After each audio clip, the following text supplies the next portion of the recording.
Hey Russell, I have uploaded the phone follow-up, the WhatsApp follow-up script onto our shared G Drive. It is in the form of an Excel spreadsheet.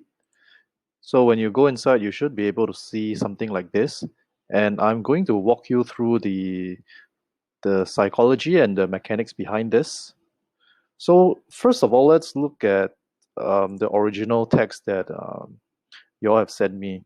So the first thing I notice is that it is one whole chunk of text, and usually when a prospect sees this, right, and if they don't know you yet, they are gonna immediately take a mental shortcut and dismiss this as a sales and marketing message, and they are not gonna read it uh, unless they really have a lot of time, or if they are really not busy, or they are really in idle mode.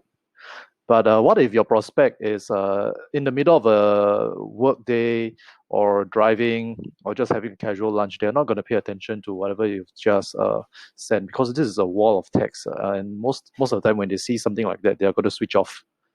Yeah. So I'm going to show you an alternative way.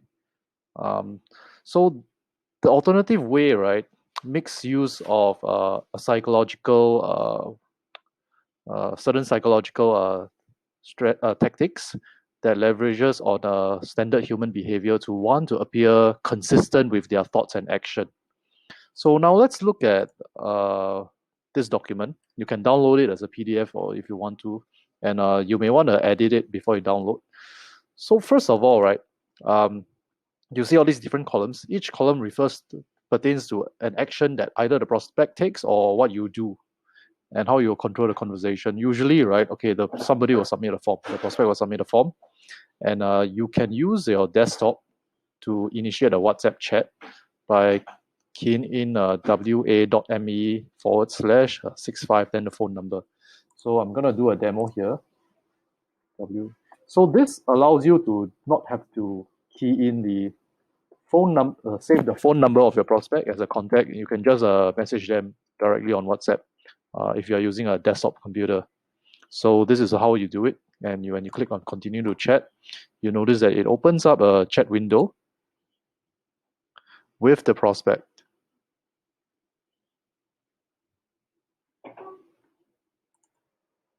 So this is what's going to happen. It's going to automatically open up a chat window without you having to um, add this person to your contact. You can see that it's just a phone number. All right. So now let's look at some other issues with the message. So the next thing I notice is that you're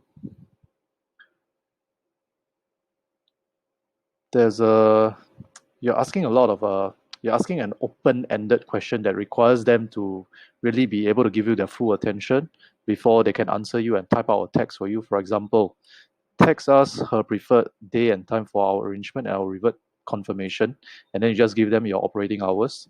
So again, imagine if your prospect is driving or very busy. They're gonna put this off until they forget, or if they happen to remember it, or if you have to remind them. Yeah, then this text is not very effective. So I understand where you are coming from. You all want to be efficient and give them all the information at one go and just change the name, but it is not effective because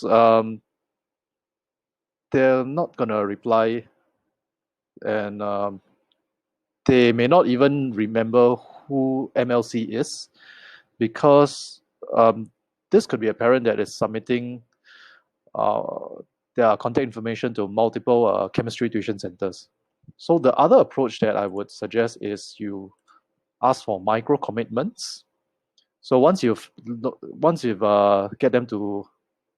open up a chat with them, all right, send an initial text just to get them to say yes. It's a very easy thing to do.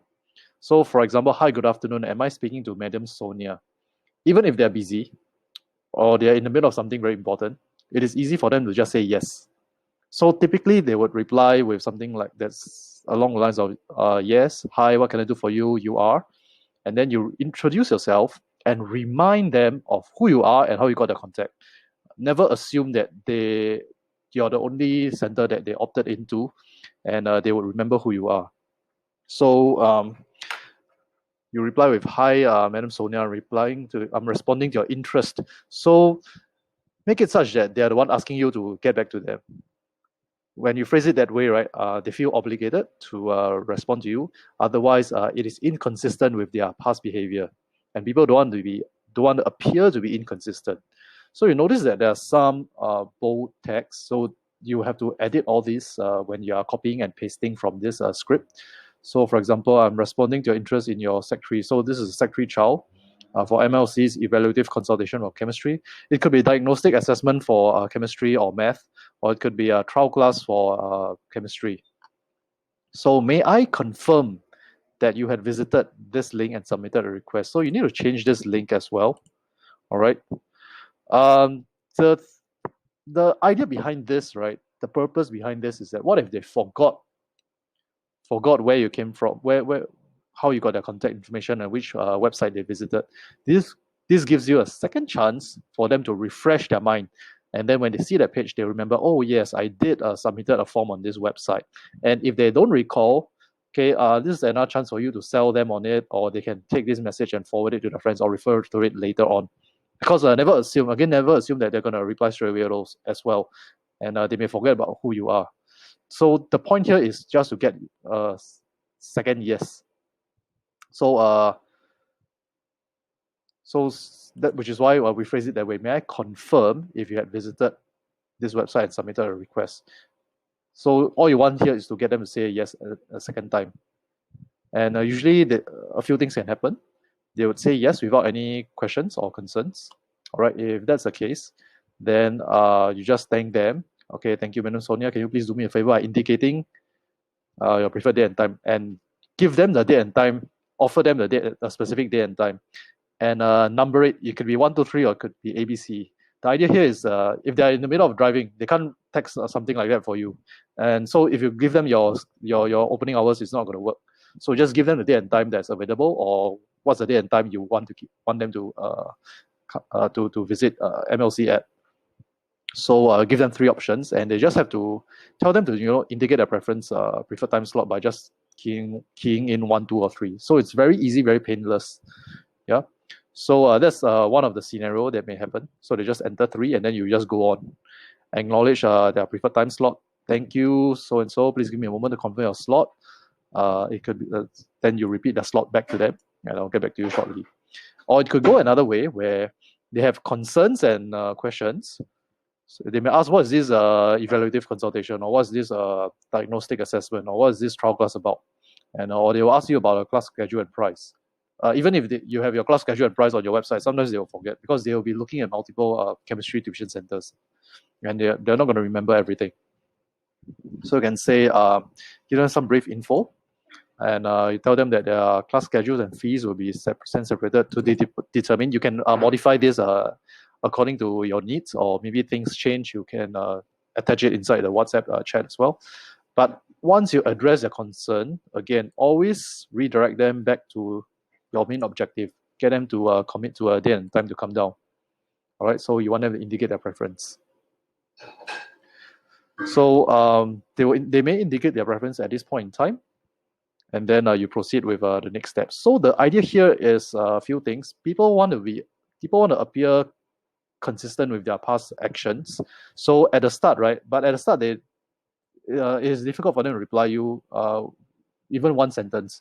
So you want them to make micro commitments. Once they say yes twice, there's a bit of momentum there for them to continue the conversation with you. Otherwise, they just appear to be a rude or flaky or inconsistent person. So it is always important to just get that first 2 yeses. And once you get the first 2 yeses, everything else would be very easy. All right. So let's see. Once you get the first 2 yeses, that's when you ask them for more information. So over here is also the same thing. And then after you acknowledge they acknowledge their time slot, all right, you need to preempt the possibility that they are going to cancel or postpone last minute. So you say something like this, thank you, we'll see you at this time. By the way, if you have to cancel or reschedule, can you please do us a favor, inform us at least 1 day ahead. So when they say yes, right, they are more likely to show up. All right. And you can feel free to include some scarcity element here as well. And then that's the end of it. So I have an example I'm going to show you. Give me a moment. So if you look at this real example, this guy submitted a form and I got him to I use the same script. Hi, good afternoon. Is this Chris from Advanced Group? He'll say yes. Okay, very easy for him. Okay, and reintroduce yourself because don't assume that he's going to remember.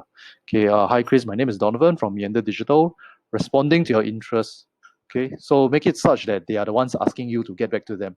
Okay, frame it that way. Because that's how we receive your email phone number. Because sometimes people are very defensive. If you don't say this at the start, they're going to say, how did you get my email and phone number? So make it easy for them to reply and say yes. So once they've said 2 yeses, okay, move them to the next step, which is to book an appointment. So for me, I would send them to my appointment booking form. For you, you can give them 3 time slots to pick from. All right. So this guy, he had some objections. He had some concerns. So I gave him the link to the appointment booking form, and also I asked if there's anything holding him back from booking an appointment. All right. So this is something additional which is not in your process, but you don't have to worry about it. The main thing is you want to thank them and move them to the next step, which is to make an appointment. All right. So he gave me his concerns. I addressed it. All right. So for you, your concern would be that your parents' concern would be the price and the schedule. Right. So once you address that, redirect back to getting them to into an appointment. Okay, schedule a Zoom call. All right. Let them know what they're gonna experience during the appointment. For you, it would be evaluative consultation. Okay, give them some brief idea of what to expect. Okay, sounds good. Then redirect them back. Okay, pick a time slot. Yep, and then over here, I messed up the booking a little bit, but that's fine. I was able to change it, reschedule this guy. All right, so rescheduled already. Great. All right. So you can send them another confirmation before or on the same day. All right, and prime them to be ready for the appointment or the evaluative consultation. For me, I just tell them, sharing screen, blah blah blah, and tell them to prepare, set aside 1 hour, right? So these are just some very basic and simple text. All right, so this is it. Um, have a look. Let me know what you think, and feel free to modify the areas which I bold, but keep the underlying principle the same. Do not send a wall of text, and make it easy for them to say 2 yeses first before you proceed to more complicated questions or getting them to make a decision. So the first 2 yeses is to get them to acknowledge that they asked for it. They asked for what you're advertising, and then make it easy for them to commit to you. So that's it.